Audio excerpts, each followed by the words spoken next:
guys, welcome back to my channel. If you're new here, don't forget to like, subscribe and share this video with your friends because I'll be posting 2 videos every week.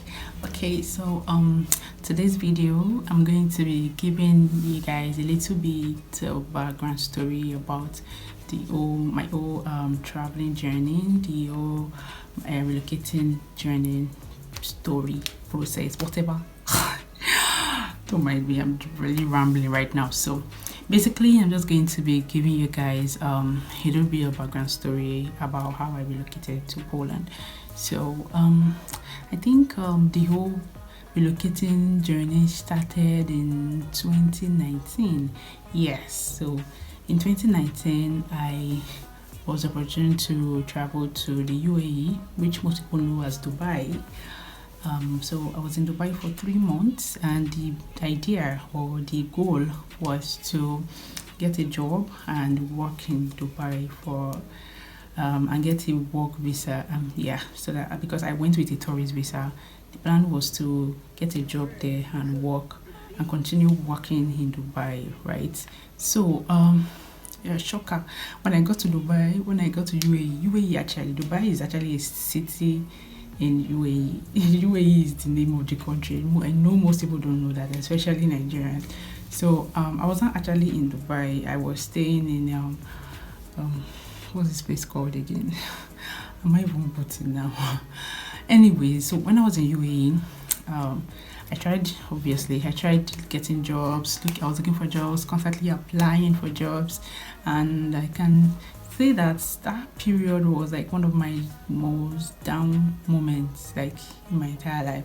I would say that would be the first time ever that I was ever depressed. Yeah, like it was crazy. It was very deep that whenever I think back to 2019 and I look at where I am now, I'm just like really grateful because it was so bad, because I kind of like begin to question myself if I was good enough, questions like that started running through my mind. If I even knew anything. It was like I didn't even know anything. Like my degree was useless, my education was trash. I felt like I was just dumb because I was not getting anything.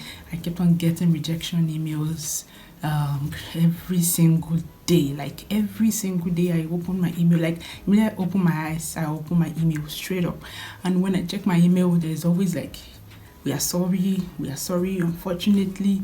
Like that was like the constant emails I kept on getting every blessed day. So it really messed me up. It messed up with my mental stability, and it went on and on like that for 3 months. So the thing about that is, so in the 3rd month something happened. So before I traveled, I applied to a school in Germany, right? University of Bremen to be precise. So I had even forgotten about the application, truthfully. So in the 3rd month, like towards the ending part of my visa, towards the time my visa was going to expire, I got a mail from University of Bremen that they had accepted me. So I was very happy. Like that for me was like the turning point here to all of the depressed state I experienced. So I was really happy. I called my brothers, I called my mom, I called my dad. I was really happy to share the news. And then the funny thing is, like the same day that I got that, I also got like a job interview for a teaching position in UAE. So I was now like in between if I should go for the interview or not, or I should go ahead and just chase after my school thing. So when I sat down there, I thought about it for a while, and I was just like, well, one thing I know is I never really enjoyed my stay in UAE. Like I did not really enjoy my stay in UAE at all because there was crazy racism. I'm sorry to say that, but that's just the truth. There was crazy racism against blacks. I know that Nigerians in diaspora, they usually do shitty things and they spoil our name. There's some Nigerians, not all. So I know that most of the Nigerians in UAE had already like spoiled our name. So that had already reduced the chances of employers wanting to employ Nigerians. So not only that now, when you see like an Arab people, and when Arab people sees a black lady, what automatically just comes to their head is, oh, this person is a prostitute, this person is a sex worker. So like the assault that I kept experiencing in UAE was just very annoying. And the sad part of the matter is, even if I pay for a cab and I'm inside the cab, I still get assaulted, like verbally assaulted, like, should we go to the hotel? And I'll be like, I was not even talking to you. Like, I didn't even talk to you. I was just on my phone, pressing my phone. But then the next thing I get is, hey, beautiful, should we go to an hotel? I can pay for a night. And I'll be like that. It was like that for a very long time. Like, I'm not even kidding you guys. I know a lot of people will not talk about this, but that's just like one of my stories. Yeah. So fast forward to the 3rd month. I eventually got an offer for an interview there for a teaching position in a school.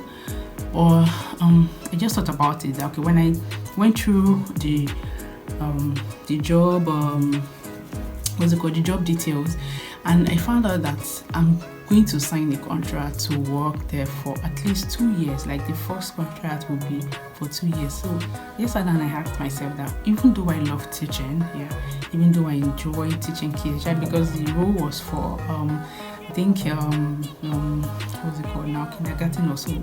It's just or grade 8 kind of. So I enjoy teaching kids, don't get me wrong, but I'm just like, okay, when I thought about it, I asked myself that, okay, what is my plans and my goals for the next 2 years? Will I be comfortable working in that school for 2 straight years, and I will not be allowed to like change job or move out of the country, but than to just keep teaching for 2 years? So I asked myself that question, and I found out that nah, like, that was not me. That I didn't want that. At least at that stage in my life, I didn't want that.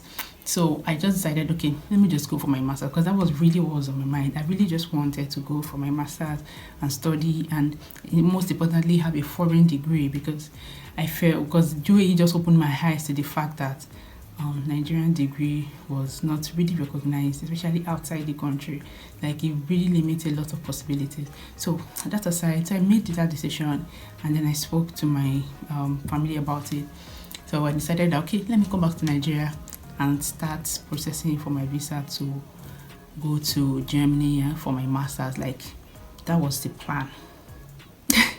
Those of you that that have experienced the Germany visa thing, we know that was a very bad idea. But so I left UAE 2019 September, because I cannot forget, it was like some days close to my birthday. So I left UAE in September, and the plan was to like fly to Germany like at the beginning of the first semester, and the semester is supposed to start, I think, in November or so. So the plan was come to Nigeria, process your visa, and then go back in November to Germany. Like, in my head, that was the plan. So I hope you are following my story. So I came back to Nigeria. I was all excited. I mean, the press the Lapo in UAE, I had already forgotten the experience. After I went on Nairaland to try and look for, group pages on Nairaland that talks about Germany visa and all of that. I started researching. My spirit was high up there. I'd already told my family members that, there's this thing called block account that we have to do. We have to put money there, blah, blah, blah. I was all pumped. My people. So I started this whole Germany thing, and it was just crazy. I later found out that there are a lot of people on queue trying to get an appointment with the embassy to go for visa interview. So I applied. And apparently I was supposed to like apply at least 3 months before the day of interview. But I did not know that, especially considering the fact that my school's admission did not come in early enough.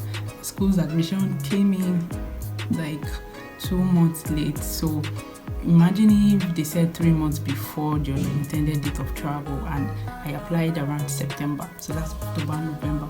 December. So that means even if I was going to get an interview, I've gotten an interview in December. So my school was still cool with that anyways. That was what I was told.